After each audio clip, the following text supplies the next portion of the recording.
Hello friend, आप सभी का स्वागत है ऑनलाइन कॉलेज के यूट्यूब चैनल पर। दोस्तों, आज की इस वीडियो में हम बीए फर्स्ट ईयर हिस्ट्री का चैप्टर नंबर 9 करेंगे, मौर्य साम्राज्य, मौर्यन एम्पायर। तो इससे पहले दोस्तों हमारी काफ़ी सारी वीडियो आई हुई हैं। यदि आपने वो वीडियोस नहीं देखी है तो इस वीडियो के डिस्क्रिप्शन में आपको उसका लिंक मिल जाएगा, आप उन वीडियोज़ को भी देख सकते हैं। तो चलिए दोस्तों, वीडियो शुरू करते हैं। तो सबसे पहले दोस्तों मैं आपको थोड़ा सा बैकग्राउंड में लेकर चलता हूँ कि मौर्यन एम्पायर का जो मेन शासन था वो कहाँ से चलता था, मगध से। और मगध पे यदि हमें वंशों का नाम याद रखना है कि मगध पर किन किन वंशों ने राज किया था, मेन शुरू के, तो उसकी ट्रिक होती है हसीन मौर्य। कई बार मैं आपको ये ट्रिक बता चुका हूँ। तो है से हर्यक वंश, सी से शिशुनाग वंश, न से नंद वंश और मौर्य से मौर्य वंश।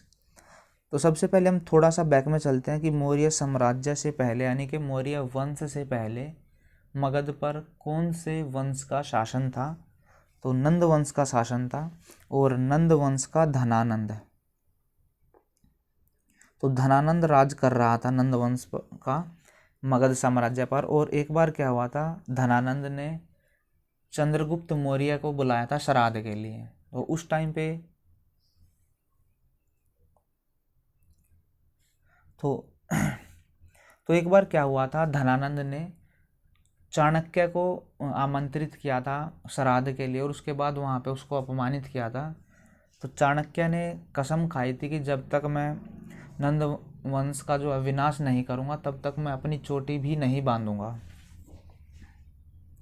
तो उसके बाद क्या हुआ, उसके बाद चाणक्य ने चंद्रगुप्त मौर्य की हेल्प से नंद वंश का विनाश करके मौर्य साम्राज्य की नींव रखी। तो चलिए दोस्तों, मौर्य वंश के बारे में अब हम पढ़ते हैं डिटेल में। तो मौर्य वंश का संस्थापक चंद्रगुप्त मौर्य था। उसने न केवल संपूर्ण भारत में राजनीतिक एकता स्थापित की बल्कि उच्च कोटि का शासन प्रबंधन भी स्थापित किया।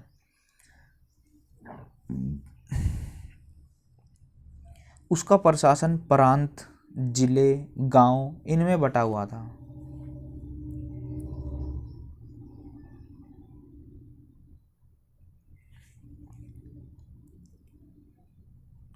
उसके पश्चात अशोक ने चंद्रगुप्त मौर्य द्वारा स्थापित शासन प्रबंधन में अनेक सुधार किए।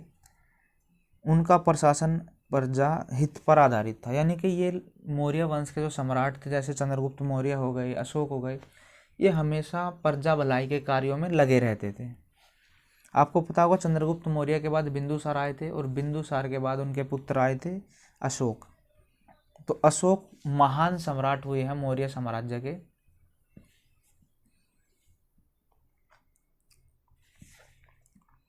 Doctor VA. स्मिथ ने लिखा है कि मौर्य साम्राज्य अकबर के अधीन मुगल साम्राज्य से कहीं अच्छी तरह से संगठित था। तो डॉक्टर वी.ए. स्मिथ लिखते हैं कि मौर्य साम्राज्य की जो शासन प्रणाली थी वो अकबर के टाइम की जो शासन प्रणाली थी उससे भी बेहतर थी। मौर्य शासन प्रबंधन में नागरिक और सैनिक प्रशासन की मुख्य विशेषताएं निम्नलिखित थी। तो अब हम उनका जो सिविल एडमिनिस्ट्रेशन था उसको देखेंगे। इसके अलावा जो सैनिक शासन था उसको भी हम डिटेल में पढ़ेंगे। तो सबसे पहले हम पढ़ते हैं नागरिक प्रशासन। तो जो नागरिक प्रशासन था, जो सिविल एडमिनिस्ट्रेशन था, वो कैसे था। वो दोस्तों अब जैसे सेंट्रल गवर्नमेंट होती है और राज्य सरकार होती है उस टाइम पे भी उसी जैसा था। जैसे आज की जो शासन प्रणाली है सेम पहले जैसी। तो सबसे पहले हम पढ़ते हैं नागरिक प्रशासन। तो नागरिक प्रशासन मीन्स सिविल एडमिनिस्ट्रेशन। अब दोस्तों जैसे सेंट्रल गवर्नमेंट होती है उसके बाद स्टेट गवर्नमेंट होती है। तो उस टाइम पे भी दोस्तों केंद्र प्रशासन होता था और स्टेट को आप ये बोल लो प्रांतों में भी शासन चलता था। तो सबसे पहले हम पढ़ते हैं केंद्रीय शासन। मौर्य साम्राज्य में केंद्रीय शासन को चलाने के लिए राजा अनेक मंत्रियों और मंत्री परिषदों तथा अन्य उच्च अधिकारियों की नियुक्ति करते थे। केंद्रीय शासन की मुख्य विशेषता इस प्रकार है। तो केंद्रीय शासन कुछ इस तरह से था, मान लीजिए एक राजा होता है ठीक है, एक राजा होता था उसमें, उसके बाद प्रधानमंत्री और फिर अन्य मंत्री। अब जैसे हमारे प्रधानमंत्री होते हैं उनके साथ अन्य मंत्री होते हैं, तो उस टाइम पे भी ऐसे ही होता था। राजा को आप ये मान लो एक तरह से राष्ट्रपति मान लो आप, मतलब पावर राष्ट्रपति से भी ज़्यादा थे उस टाइम पर राजा के पास, मेन राजा होता था। तो सबसे पहले राजा के बारे में पढ़ते हैं। तो केंद्र के अंदर सबसे ऊंचा जो पद था वो राजा का होता था। तो नागरिक प्रशासन का सर्वोच्च अधिकारी और स्वयं कौन होता था? स्वयं राजा होता था। उसके पास अनेक शक्तियाँ और अधिकार थे। खुद कानून बनाता था राजा, उनको लागू करवाता था, और जो कानून उसने बना दिया उसको कोई भी भंग नहीं कर सकता था। अगर कोई करता था ऐसा तो उसको कठोर दंड दिया जाता था।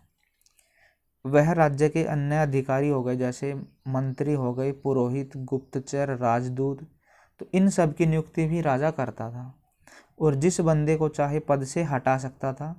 और वैसे राजा के 3 मुख्य कार्य थे। तो ये 3 कार्य कौन कौन से थे? शासन संबंधी, न्याय संबंधी और सेना संबंधी। साम्राज्य के आय का ब्यौरा उसके सामने रखा जाता था, यानी कि आप ये लगा लो एक तरह से जो बजट होता था उस टाइम पे वो राजा के सामने पेश किया जाता था, और उसी के अनुसार आर्थिक नीति बनाई जाती थी। कुल मिलाकर साम्राज्य का कोई भी विभाग ऐसा नहीं होता था जिस पर राजा का कंट्रोल ना हो।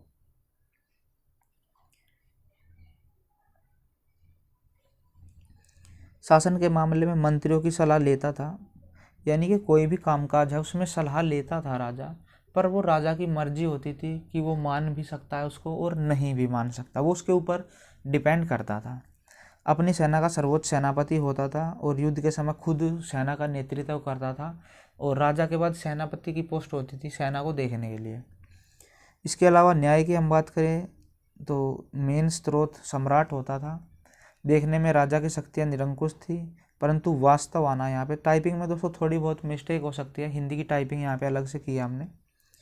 तो चंद्रगुप्त मौर्य तथा अशोक जैसे सम्राट ये दिन रात भलाई प्रजा के भलाई के कामों में लगे रहते थे। न्याय उस टाइम पे राजा देता था। कई बार तो ऐसा होता था सुबह से लेकर शाम हो जाती थी एक मुकदमे की सुनवाई करने में। अब मैग्स्थनीज आपको पता होगा, इसने इंडिका की रचना की है, काफ़ी इंपॉर्टेंट क्वेश्चन है ये भी। तो ये चंद्रगुप्त मौर्य के दरबार में रहता था। तो चंद्रगुप्त मौर्य की हम बात करें तो पाटलिपुत्र के यहाँ पे महल आना है, महल में रहता था, यहाँ पे आएगा सुंदर। तो पाटलिपुत्र में एक सुंदर महल बनाया हुआ था, उसके जो पिलर थे उन पे सोने चांदी की बेलें लटके हुई थी। तो ये मैग्स्थनीज लिखता है। तो सोने की पालकी में बैठकर चंद्रगुप्त मौर्य लोगों को दर्शन देता था, उसको 24 हाथियों की सलामी दी जाती थी। चंद्रगुप्त निरंकुश तथा स्वेच्छाचार्य शासक नहीं था, बल्कि वो हमेशा प्रजा की भलाई में लगा रहता था। तो राजा के बाद सेकंड नंबर पर यहाँ पे क्या आएगा? सेकंड रैंक आती है मंत्री और मंत्री परिषद की, यानी कि सेंटर के अंदर कौन कौन होगा? राजा होगा, उसके बाद मंत्री और मंत्री परिषद। चंद्रगुप्त ने अपने प्रशासन को कुशलतापूर्वक चलाने के लिए मंत्री परिषद का गठन कर रखा था, जो शासन में राजा की सहायता करते थे। तो कौटिल्य आपको पता होगा चंद्रगुप्त का प्रधानमंत्री था, चंद्रगुप्त के गुरु भी थे, टीचर थे कौटिल्य, चाणक्य भी बोलते हैं हम इनको। तो इन्होंने बुक में लिखा है कि मंत्री परिषद में कम से कम 12, यानी कि कम से कम 12 और ज़्यादा से ज़्यादा 20, तो 12 से 20 मेंबर इसमें होते थे। और इनकी सैलरी की हम बात करें तो 1200 उस टाइम पे पण चलते थे, तो 1200 पण मिलते थे सालाना। और परिषद के जो सदस्य होते थे उनको अमात्य बोलते थे। मंत्री परिषद की बैठकें आवश्यक कार्यों के लिए ही बुलाई जाती थी। हालांकि राजा मंत्री परिषद के निर्णयों को मानने के लिए बाध्य नहीं था, राजा की मर्जी थी, वो मान भी सकता है उनकी बात को या नहीं भी मान सकता। इसके अतिरिक्त दैनिक कार्यों को चलाने के लिए विशेष मंत्री नियुक्त किए जाते थे। मंत्री परिषद का मुखिया जो होता था वो पीएम, जो प्रधानमंत्री था इसका कौटिल्य चाणक्य था। कुछ प्रसिद्ध मंत्रियों की अब दोस्तों हम कुछ प्रसिद्ध मंत्रियों की बात करते हैं, उनके कार्य देखते हैं कि कौन कौन से डिपार्टमेंट या पोस्ट होती थी उस टाइम पर। सबसे पहले राजा के बाद प्रधानमंत्री, तो राजा के बाद केंद्र प्रशासन आएगा। यहाँ पे में दूसरा स्थान प्रधानमंत्री का होता था, जो राजा को प्रत्येक कार्य में सलाह देता था। और चंद्रगुप्त प्रधानमंत्री का कौटिल्य था। यहाँ पे चंद्रगुप्त मौर्य आना है।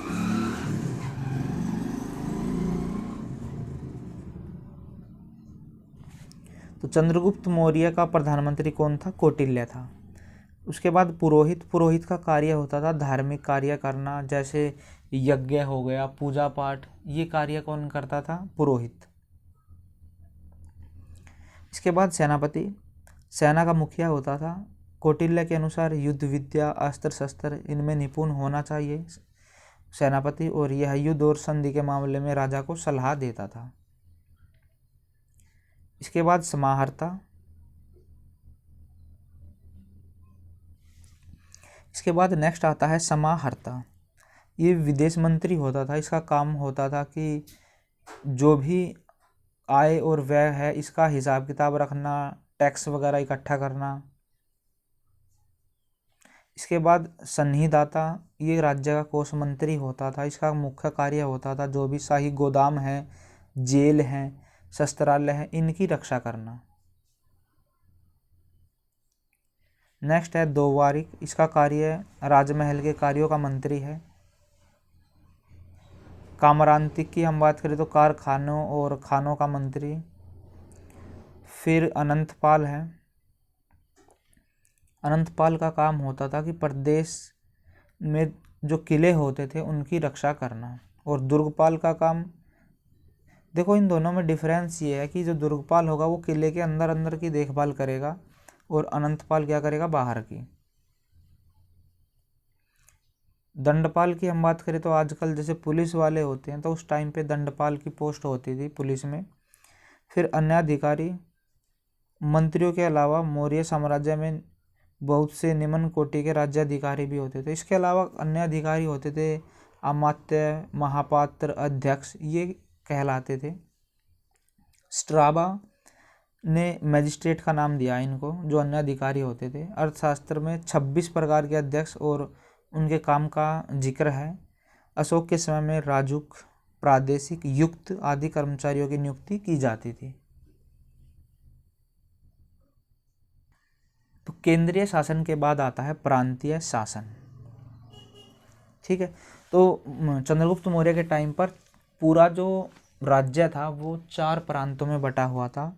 एक बार रफली मैं आपको बता देता हूँ। मान लीजिए ये इंडिया का एक मैप है, ठीक है, तो जल्दबाजी में ऐसे ही बनाया हमने।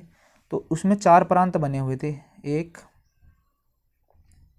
2, 3 और ये 4 प्रांत थे। कौन कौन से थे? पूर्वी, पश्चिमी, दक्षिणी और उत्तर पश्चिमी। जो पूर्वी वाला था ये डायरेक्ट राजा के अंडर में होता था, मगध इसकी कैपिटल थी। तो चलिए इनको देखते हैं अब। इसके बाद प्रांतीय प्रशासन है। तो चंद्रगुप्त का साम्राज्य बहुत बड़ा था। सुचारू रूप से इसको चलाने के लिए पूरे साम्राज्य को 4 प्रांतों में बांटा हुआ था। मगध को छोड़कर शासन प्रबंधन प्रत्यक्ष रूप से सम्राट के अधीन था। शेष अन्य प्रांत ये थे, यानी कि जो मगध था वो उस पर डायरेक्ट राजा रूल करता था। बाकियों में उसने क्या किए थे? अधिकारी नियुक्त किए हुए थे। सबसे पहले पूर्वी प्रांत, इसमें मध्य भारत का प्रदेश शामिल था जिसे मगध प्रांत कहा जाता था। इसकी राजधानी पाटलिपुत्र थी और इस पर डायरेक्ट किसका शासन चलता था? राजा का। इसके बाद उत्तर पश्चिमी प्रांत, इसमें अफगानिस्तान, बलोचिस्तान, पंजाब, सिंध ये शामिल थे और इनकी कैपिटल थी तक्षशिला। पश्चिमी प्रांत की बात करें तो इसमें मालवा, गुजरात, काठियावाड़ ये थे, इनकी कैपिटल उज्जैन थी गुजरात में। और दक्षिणी प्रांत में विंध्याचल से लेकर विंध्याचल से मैसूर तक, जो कि कर्नाटक में पड़ता है, तो यहाँ तक ये प्रदेश शामिल थे। स्वर्णगिरी इसकी कैपिटल थी। तो हर एक प्रांत की अलग अलग राजधानी उस टाइम पर बनाई हुई थी। अशोक के शासनकाल में अनेक प्रांतों के अतिरिक्त कलिंग नामक प्रांत बनाया गया था जिसकी कैपिटल तोशाली थी। प्रत्येक प्रांत का गवर्नर होता था जिसको कुमार कहते थे, यानी कि हर एक प्रांत में राजा का गवर्नर होता था। कलिंग के बारे में आपको पता होगा, कलिंग हाथियों के लिए फेमस था और कलिंग अशोक का आखिरी युद्ध अभियान था। इसके बाद अशोक ने बौद्ध धर्म धारण कर लिया था और युद्ध से संन्यास लेकर बौद्ध धर्म का प्रचार शुरू कर दिया था। तो इसको हम आगे नेक्स्ट वीडियो के अंदर डिस्कस करेंगे। तो हमने केंद्र पढ़ लिया, इसके बाद हमने प्रांत पढ़ लिया, प्रांत के बाद आता है जिला। तो चंद्रगुप्त मौर्य ने अपने प्रशासन में को और अधिक कुशल बनाने के लिए प्रांतों को जिलों में बांटा हुआ था। 4 प्रांत थे उस टाइम पर, और प्रांत के बाद जिले होते थे, जिले के बाद गांव होते थे, जिले के बाद नगर लगा लो आप, जिला नगर एक ही बात थी। उसके बाद सबसे जो निचला लेवल था वो गांव का था। तो जिले में भी जैसे आजकल के डीसी होते हैं या अन्य अधिकारी होते हैं, उस टाइम पे भी ऐसे अधिकारी होते थे। तो सबसे पहले बात करते हैं जिले के अंदर या नगर के अंदर नगर अध्यक्ष। प्रत्येक प्रांत में कई प्रदेश या जिले हुआ करते थे, बिल्कुल होंगे। अब जैसे स्टेट के अंदर जिले होते हैं, उस टाइम पे आप ये लगा लो जो प्रांत हैं वे एक तरह से स्टेट ही मान लो आप। तो जिले के मुखिया को नगर अध्यक्ष या प्रादेशिक कहा जाता था। ऐसा लगता है कि आजकल के जो डीसी होते हैं उनकी तरह ही उनके काम होते थे। काम क्या क्या था उनका? जिले में शांति बनाए रखना, भूमि कर, अन्य कर इकट्ठे करना, शिक्षा, कृषि, सिंचाई, इन सारे चीज़ों का जो है प्रबंध करना, जंगल, खाने, इनका प्रबंध करना, अन्य कार्य भी थे उनके। तो उनकी सहायता के लिए अन्य अधिकारी भी नियुक्त किए गए थे। तो नगर अध्यक्ष मान लो आप डीसी के बाद 6 परिषदें होती थी। नगर अध्यक्ष के अलावा पाटलिपुत्र, तक्षशिला, उज्जैन आदि बड़े बड़े नगरों में आजकल के जैसे म्युनिसिपल कमेटियाँ होती है ना, उस टाइम पर भी ऐसी ही परिषदें हुआ करती थी। मैग्स्थनीज के अनुसार प्रत्येक परिषद में 30 सदस्य होते थे। टोटल 6 समितियाँ होती थी, तो हर एक के अंदर 5-5 सदस्य होते थे, तो टोटल 30 मेंबर इसमें हो गए। तो ये 6 समितियाँ कौन कौन सी थी, इनका कार्य निम्न प्रकार से, अब हम इनको डिस्कस करेंगे।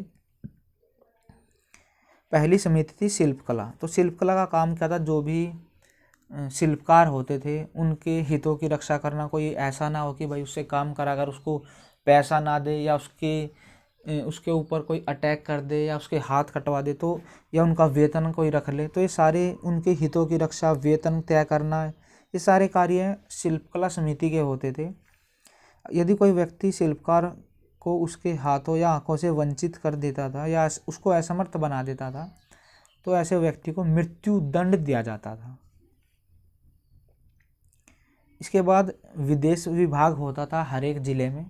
इसका काम क्या होता था? जो भी लोग विदेश से आ रहे हैं उनके खाने पीने, रहने, चिकित्सा, इन सभी चीज़ों का प्रबंध करना। इसके अलावा यदि किसी की मृत्यु हो जाती है, कोई विदेशी है, तो उसके शरीर को दफन करना, जलाना, जो भी करना है, और उसके घर सूचना देना, उसका सामान उसके घर तक पहुंचाना, ये सारे कार्य होते थे विदेश विभाग के। इसके बाद जनगणना समिति होती थी। इसका काम है कि भाई ज़िले के अंदर कितने लोग पैदा हो रहे हैं, कितने मर रहे हैं, तो उसका ब्यौरा रखना इसका काम होता था। व्यापार समिति होती थी, जिसका काम कि दुकानदारों के जो तोल के बट्टे हैं या मापने के जो भी पैमाने हैं उनको देखना कि कोई किसी के साथ धोखाधड़ी तो नहीं हो रही है, और व्यापारियों की शिकायतें सुनना, ये काम थे व्यापार समिति के। इसके बाद आती है इसके बाद आती है उद्योग समिति। इसका कार्य होता था कारखानों और घरों में जो भी सामान तैयार हुआ है उसको देखना, ठीक है, नई और पुरानी चीज़ें अलग अलग रखना, यदि उनको मिश्रण कर रखा उनका तो उस पर जुर्माना लगाना। फिर एक कर समिति होती थी जिसका काम है सेल परचेज की जो भी सामान है उस पर टैक्स लगाना। 10% टैक्स लिया जाता था उस टाइम पर, वो जो टैक्स नहीं देता था उसको दंड दिया जाता था। इन समितियों के अलावा कौटिल्य ने लिखा है कि नगर अध्यक्ष के अधीन स्थानिक और गोप नामक कर्मचारी कार्य करते थे। प्रत्येक स्थानिक नगर के 1/4 बाकी और गोप 5 से 10 गांव की देखरेख करता था। यानी कि डीसी के अलावा स्थानिक और गोप होते थे। स्थानिक का काम क्या था? 1/4 भाग की देखरेख करना, और गोप का काम था 5 से 10 गांवों की देखभाल करना। जैसे गांव में सरपंच से ऊपर सेक्रेटरी होता है, तो उस टाइम पर भी आप ये लगा लो कुछ इसी तरह की पोस्टें होती थी। इसके बाद सबसे छोटी इकाई जो थी प्रशासन की, वो गांव थी, और इसका जो मुखिया होता था वो ग्रामीणी या ग्रामक होता था, और इसकी सहायता के लिए पंचायत होती थी। ग्रामीण और पंचायत मिलकर गांव में शासन करते थे। जो भी गांव का कामकाज है, गांव में शांति बनाए रखना या जो कोई भी झगड़े हैं उनको सुलझाना, जो न्याय करना, सारे काम उनके होते थे। और केंद्र से कोई पैसा नहीं मिलता था इस चीज़ का, और ना ही केंद्र सरकार इनके कार्यों में बाधा डालती थी, यानी कि हस्तक्षेप करती थी।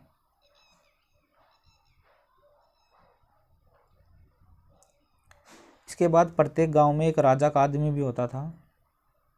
कलर चेंज कर लेते हैं, 1 मिनट भाई, रेड ही चलेगा, सही है, ठीक है।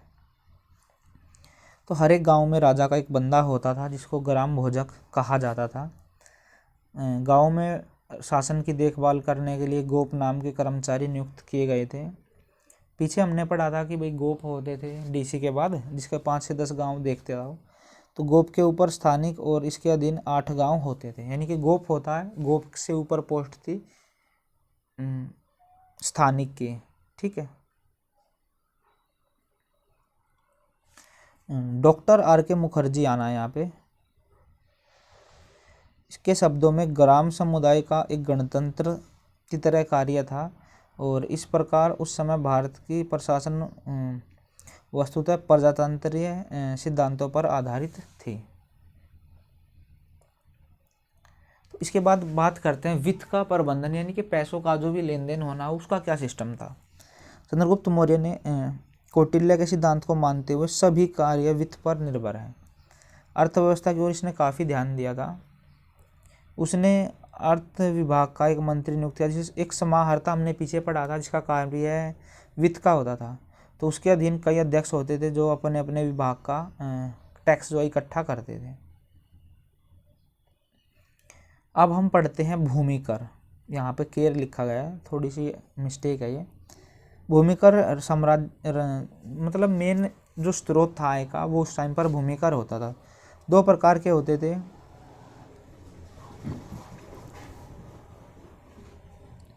पहला टैक्स होता था जो राज्य के अधिकार में, और दूसरा किसानों के अधिकार में। प्रथम प्रकार से जो आय होती थी उसको सीता बोलते थे, और दूसरे वाले को बोलते थे भाग।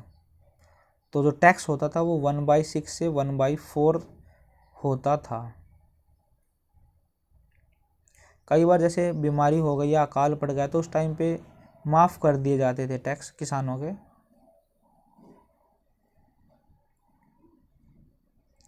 अब हम बात करते हैं कि उस टाइम पे सरकार की आय के क्या क्या साधन थे। भूमि टैक्स तो हमने इससे पहले पढ़ा है। इसके अलावा राज्य की आय के और भी साधन थे, जैसे फल फूल हो गया, तरकारियों पर वनों से प्राप्त आय, सिंचाई टैक्स हो गया, शराब निकलने पर टैक्स, नमक पर, व्यवसाय पर, अपराधों से जो जुर्माना मिला वो हो गया, राजकीय व्यापार, टकसाल खान। तो ये सारे उस टाइम पे सोर्स ऑफ इनकम होते थे।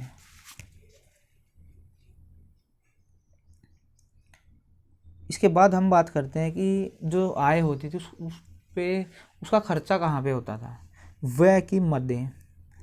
तो उस टाइम पे राजा के ठाट बाट हो गए, दरबार परिवार का खर्चा, मंत्रियों कर्मचारियों का वेतन, सैनिकों का वेतन, अस्त्र शस्त्र के निर्माण में, विद्वान और अनाथ रोगी अपाहिजों को राज्य की ओर से खर्चा दिया जाता था। धार्मिक संस्थानों को अनुदान, मृतक सैनिकों कर्मचारियों के परिवार को राशि, बेकार और निर्धन लोगों की सहायता, बेकार भवन, सड़क, अस्पतालों का निर्माण, इन पर काफ़ी खर्चा उस टाइम पर होता था। तो अब हम पढ़ते हैं न्याय प्रबंधन के बारे में कि उस टाइम पे जुडिशरी सिस्टम कैसा था। तो यहाँ पे 6 आना है भाई। चंद्रगुप्त मौर्य के समय में न्याय व्यवस्था काफ़ी अच्छी थी। तो उस टाइम पे क्या होता था कि न्याय के अधीन छोटे छोटे न्यायालय होते थे। इनका वर्णन इस प्रकार है। मतलब तो सबसे ऊपर तो राजा ही होता था, उसके अंडर में नीचे अधिकारी होते थे। सम्राट न्याय का स्रोत, तो मुख्य स्रोत सम्राट होता था, सर्वोच्च अधिकारी होता था वो सर्वोच्च न्यायाधीश, बड़े बड़े मुकदमे उसी के की सुनवाई वो खुद ही करता था। इसके अलावा निचली न्यायालय भी होती थी, उसका फैसला आखिरी फैसला आप ये लगा लो उस टाइम पे, आज के टाइम पे यदि हम सुप्रीम कोर्ट की बात करें, सुप्रीम कोर्ट के जो जजेस होते हैं वो उस टाइम पे राजा ही होता था। सप्ताह में एक दिन फिक्स था न्याय देने के लिए, कई बार तो ऐसा होता था कि पूरा दिन लग जाता था एक न्याय करने में भी। सम्राट को किसी भी अपराधी को कठोर दंड देना, यानी कि राजा के पास पूरे अधिकार थे, वो कठोर दंड भी दे सकता है, वो किसी को क्षमा भी कर सकता है। इसके बाद बात करते हैं अन्य न्यायालय की। राजा के न्यायालय के अतिरिक्त सम्राट साम्राज्य के भी विभिन्न, यानी कि राजा के अलावा अलग छोटे लेवल पर निचली अदालतें उस टाइम पर होती थी।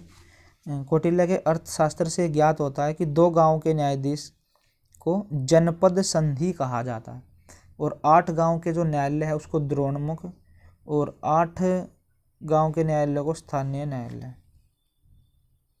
न्यायाधीशों को रजुक महामात्र भी कहा जाता था। एक मिनट रुकना भाई, मैं इसको यहाँ पे चेक कर लेता हूँ कि 8C क्या लिखा हुआ है, टाइपिंग में थोड़ी सी गड़बड़ हो जाती है कई बार। तो यहाँ पे 100 आएगा। 8 गांवों के न्यायालयों को तो दोषमुख बोलते थे, और 800 गांव, 8 को दोषमुख द्रोणमुख, और 800 को बोलते थे क्या, स्थानीय न्यायालय। तो न्यायालय 2 प्रकार के होते थे, एक सिविल मामले के लिए धर्मस्थ, और फौजदारी के लिए कंटक शोधन। तो अब हम बात करते हैं कानून और दंड के बारे में। मुकदमों का निर्णय प्राचीन लिखित कानूनों के, यानी कि उस टाइम पे भी कानून लिखे हुए थे, भाई आपने ये काम कर दिया, चोरी कर दी, डाका डाल दिया, हत्या कर दी, इसके लिए ये सजा है। चंद्रगुप्त मौर्य का दंड विधान काफ़ी कठोर था उस टाइम पर। छोटे अपराधों के लिए जुर्माना लिया जाता था, झूठी गवाही देने, टैक्स ना देने, शिल्पकारों के अंग काटने, चोरी डाका करने, इनके लिए मृत्युदंड उस टाइम पर दिया जाता था, या शरीर का अंग काट दिया जाता था, यानी कि कठोर दंड थे उस टाइम पर। ब्राह्मण अपराधी को मृत्युदंड नहीं दिया जाता था उस टाइम पे, परंतु उन्हें भारी जुर्माना उन पर लगाया जाता था। अपराधियों को कठोर दंड देने के कारण काफ़ी कम क्राइम होते थे उस टाइम पे, और साम्राज्य में शांति और सुरक्षा स्थापित थी। मैक्सथनीज ने लिखा है कि पाटलिपुत्र में, जिसकी संख्या 4000 थी, जनसंख्या की हम बात करें पाटलिपुत्र की, उस टाइम पर 4000 लोग रहते थे पाटलिपुत्र में।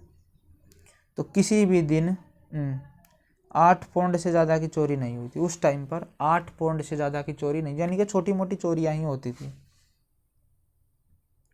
क्योंकि लोगों के अंदर जो कानून है उसका काफ़ी डर था। इसके बाद बात करते हैं गुप्तचर विभाग। चंद्रगुप्त ने गुप्तचर, यहाँ पे विभाग आना है, विभाग के महत्व को समझते हुए तो गुप्तचरों का जाल बिछाया हुआ था उस टाइम पे राजा ने। तो ऐसा मालूम होता है कि मौर्य सम्राट ने उस टाइम पर स्त्री और पुरुष दोनों ही इस पोस्ट पर होते थे, तो जो भी घटना है उसका विवरण देते थे राजा को। मैक्सथनीज के अनुसार चंद्रगुप्त के गुप्तचर ईमानदार और योग्य होते थे। कुशल गुप्तचर प्रणाली के कारण ही इतने बड़े विशाल साम्राज्य में सफलतापूर्वक शासन चलाया जा सका। इसके बाद हम बात करते हैं सार्वजनिक कार्यों की। चंद्रगुप्त मौर्य ने अपने समय में जन उपयोगी सार्वजनिक कार्यों की, तो ये आपको मैंने पहले भी बताया था कि ये हमेशा प्रजा की भलाई के ही कार्य करते थे। सबसे पहले सार्वजनिक कार्य की बात करते हैं, जैसे सड़कें बनवाना हो गई, तो विशाल साम्राज्य में यात्रियों की सुविधा के लिए सड़कें बनवाई गई, उन पर उनके किनारे पेड़ लगाए गए, मील पत्थर लगवाए गए, ताकि आने जाने वालों को पता लग जाए भाई इतनी डिस्टेंस हमने ट्रैवल की है। हर एक आधे कोस पर कुएं खुदवाए गए ताकि उनको पानी की सुविधा मिल सके। सबसे लंबी सड़क पाटलिपुत्र से तक्षशिला तक थी। तो आप देख लो, पाटलिपुत्र बिहार में पड़ता है, और ये तक्षशिला की हम बात करें तो अब तो पाकिस्तान में है। तो जिसकी यहाँ पे लंबाई आना था, लंबाई 10,000 स्टेडिया थी। 10,009 है ये 10,000 है पूरा, 10,000 स्टेडिया थी। और सड़कों के निर्माण से यातायात सरल हो गया और व्यापार वाणिज्य इनमें भी वृद्धि हुई। सड़कों के बाद नहरें, सुदर्शन झील। तो चंद्रगुप्त ने सिंचाई के लिए अनेक नहरें खुदवाई। सिंचाई विभाग भी होता था उस टाइम पर और किसानों को सिंचाई के लिए टैक्स देना पड़ता था। रुद्रदमन के जूनागढ़ लेख से पता चलता है कि चंद्रगुप्त ने पश्चिमी प्रांत के गवर्नर पुष्पगुप्त की सहायता से सौराष्ट्र में सुदर्शन झील भी बनवाई थी। इसके अतिरिक्त चंद्रगुप्त ने स्वास्थ्य, स्वच्छता इनके लिए औषधालय भी खुलवाए। उनमें औषधि, योग्य वैद्य और चिकित्सक रखे जाते थे। तो यहाँ पे औषधि को पढ़कर दोस्तों एक बात मेरे को याद आ गई है, चलो मैं आपको बता देता हूँ कि चंद्रगुप्त मौर्य का जो प्रधानमंत्री था वो कौटिल्य था। तो कौटिल्य उसकी जान की भी रक्षा करता था कि कभी ऐसा ना हो राजा पे कोई अटैक कर दिया, कुछ घटना हो जाए, राजा की मृत्यु हो जाए। तो वैसे तो चंद्रगुप्त मौर्य जो था वो अस्त्र शस्त्र का ज्ञाता था, उसको वैसे तो मारा नहीं जा सकता था, पर चंद्रगुप्त जो कौटिल्य था वो ये सोचता था कि कोई इसको खाने में कभी जहर खिलाकर ना मार दे। तो कौटिल्य क्या करता था, चंद्रगुप्त मौर्य के खाने में डेली थोड़ा थोड़ा जहर डालता था ताकि इसका जो इम्यून सिस्टम है वो ऐसे हो जाए कि यदि कभी इसको जहर भी दिया जाए तो वो रिकवर कर ले उस चीज़ को। तो एक बार क्या हुआ था, चंद्रगुप्त मौर्य ने अपनी पत्नी को, खाना खा रहे थे, उनके पास आ जाती है तो थोड़ा सा खाना उसमें से खिला देते हैं। तो उस टाइम पर उनकी जो पत्नी थी वो गर्भवती थी, तो वे बेहोश हो जाती हैं। इसके बाद क्या होता है कि जो कौटिल्य होते हैं वे उनकी वाइफ का पेट चीर कर बच्चा बाहर निकालते हैं, और जब बाहर निकलता है वो तो उसके माथे पर भी उस जहर की एक बूंद पड़ जाती है, उसी कारण उसका नाम पड़ता है बिंदुसार। तो चंद्रगुप्त मौर्य का बेटा कौन था, बिंदुसार, उसके बाद अशोक आया था। तो इसके बाद बात करते हैं सैनिक प्रबंधन की। तो चंद्रगुप्त मौर्य एक कुशल शासन प्रबंधन होने के साथ साथ इसमें एक विजेता भी था, यानी कि अब हम उसकी सैनिकों के बारे में पढ़ते हैं कि उस टाइम पर क्या व्यवस्था थी। तो उस टाइम पर सैनिक प्रबंधन जो होता था वो काफ़ी कुशल होता था। विशाल सेना होती थी, शक्तिशाली होती थी, और राजा खुद उसका सेनापति के बाद राजा का ही नंबर है तो सेनापति से भी ऊपर होता था। वो युद्ध का संचालन खुद करता था। अब हम बात करते हैं कि चंद्रगुप्त मौर्य में के दरबार में कितने सैनिक थे। तो 6 लाख तो पैदल सैनिक थे, 90,000 घुड़सवार थे, 9,000 हाथी, 8,000 रथ थे। तो टोटल 7 लाख ही लगा लो, अब 6,90,000 के आसपास सैनिक थे। और सारी सेना राजा के अंडर होती थी, उनको वेतन राज्य की ओर से ही मिलता था। Doctor B.A. स्मिथ ने चंद्रगुप्त के सैनिक संगठन की प्रशंसा करते हुए लिखा है, चंद्रगुप्त मौर्य ने एक विशाल स्थायी सेना रखी हुई थी, इसकी व्यवस्था की थी जिसे सीधे, यानी कि जो वेतन होता था वो डायरेक्ट राजा की कोष से मिलता था। तो अकबर की सेना से भी काफ़ी अच्छी सेना थी चंद्रगुप्त मौर्य की। तो सैनिकों में क्या होता था, डिपार्टमेंट बने हुए थे कि भाई पैदल वाले अलग होंगे, रथ वाले अलग, हाथियों वाले अलग होंगे। तो इस तरह से विभाग बनाए हुए थे, समितियां थी उस टाइम पर। तो जिनकी मैगजीन्स के अनुसार सेना का प्रबंधन करने के लिए परिषदें बनाई गई थी, और 30 उनकी टोटल संख्या थी। 6 समितियां थी, और 6 समितियों में हर एक में ऐसे 5-5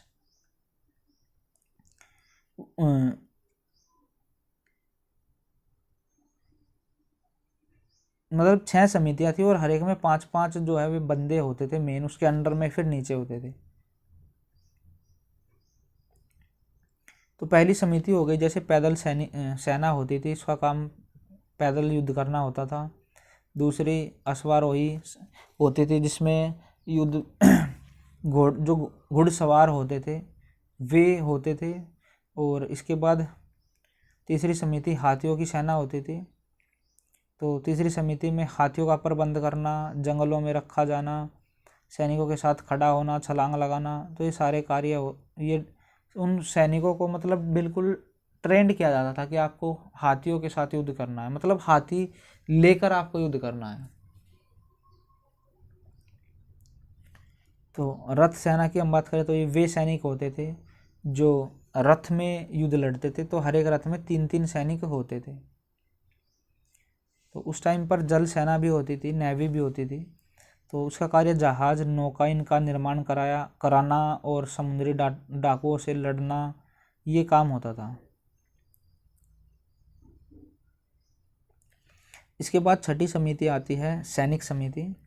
तो यातायात यह इसका काम होता था कि भाई यातायात के लिए साधनों का प्रबंध कराना, बैलगाड़ियों से सैनिकों को सामान, हथियार, पशुओं के लिए चारा, सारी चीज़ें सैनिक समिति का काम है, सैनिकों के लिए ज़रूरतमंद सामान को पहुंचाना।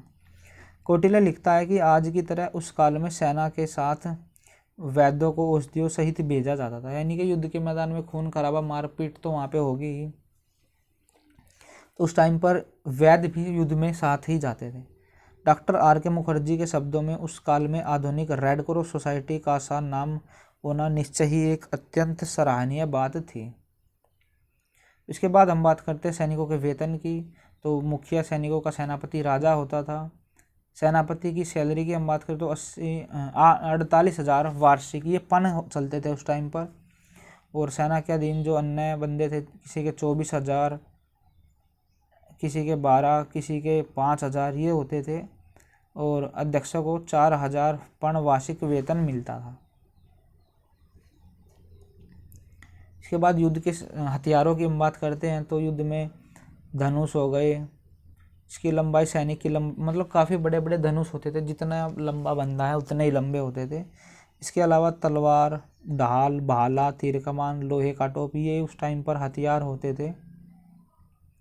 कौटिल्य ने अर्थशास्त्र में कई अन्य शस्त्रों और यंत्रों का वर्णन किया है, जैसे त्रिशूल, मुगदर, गदा, तलवारें, कवच, ये होते थे उस टाइम पर। तो उसने लिखा है कि उस समय अचल मशीनों का प्रयोग होता था, यानी कि ऐसी मशीन जो खुद नहीं चल सके उसको बंदा ऑपरेट करेगा। अब हम पुरस्कार के बारे में बात करते हैं। चंद्रगुप्त मौर्य ने सैनिकों का, यानी कि उस टाइम पर अवार्ड भी दिए जाते थे। यदि कोई युद्ध में अच्छी परफॉर्मेंस करता है तो उसको युद्ध में अवार्ड भी दिए जाते थे। ठीक है। कौटिल्य के अर्थशास्त्र से हमें पता चलता है कि यदि कोई राजा का वध कर देता है तो 1,00,000 पर्ण उसको मिलते थे। सेनापति के लिए 50,000 पर्ण, उसके हाथियों, रथों, इन टुकड़ी के अध्यक्ष का वध करने के लिए 1,000 पर्ण, पैदल सेना के अध्यक्ष का वध करने के लिए 1,000 पर्ण, किसी अन्य का सैनिक का सिर काटने के लिए 20,000 पर्ण। तो उस टाइम पे अवार्ड या आप ये लगा लो नगद वेतन उस टाइम पर दिया जाता था यदि कोई युद्ध में अच्छा परफॉर्मेंस करता है। तो किलों का निर्माण, चंद्रगुप्त मौर्य ने अपने साम्राज्य में किलों के निर्माण पर विशेष ध्यान दिए रखा था। थॉमस के अनुसार दुर्ग निर्माण की कला विकसित थी उस टाइम पर। किले काफ़ी मजबूत होते थे, उनका निर्माण खाइयों, ऊंची दीवारों और फाटकों सहित किया जाता था। यानी कि किला बनाया तो उसके चारों तरफ खाई खुदवाई जाती थी ताकि कोई अटैक ना करे, दीवारें उसकी ऊंची होती थी, फाटक बनाया जाता था ताकि अंदर से गोले वगैरह दागने पड़ जाएं या कुछ भी अटैक करना पड़ जाए तो उसके लिए फाटकें भी बनाई हुई थी। तो अब हम निष्कर्ष पढ़ते हैं। उपरोक्त विवेचन से स्पष्ट है कि चंद्रगुप्त मौर्य का नागरिक और सैनिक प्रशासन बिल्कुल अति उत्तम था। उस समय प्रजा सुखी और साम्राज्य में कोई भी विद्रोह नहीं होता था। चाहे चंद्रगुप्त मौर्य वंश का महान शासक अशोक था, परंतु मतलब वैसे इस वंश का सबसे महान शासक था अशोक, पर इसके बाद नंबर आता है चंद्रगुप्त मौर्य का। तो उसके दादा थे, अशोक के दादा थे चंद्रगुप्त मौर्य। तो ये एक महान राजा थे ये भी। तो अतः चंद्रगुप्त को अशोक का अग्रसर कहना उचित होगा। तो दोस्तों उम्मीद करते हैं आपको ये वीडियो पसंद आई होगी। यदि दोस्तों वीडियो पसंद आई हो तो वीडियो को लाइक करें, शेयर करें और कमेंट बॉक्स में हमें ज़रूर बताइए आपको ये वीडियो कैसी लगी। तो मिलते हैं किसी ऐसी वीडियो में, तब तक के लिए बाय बाय।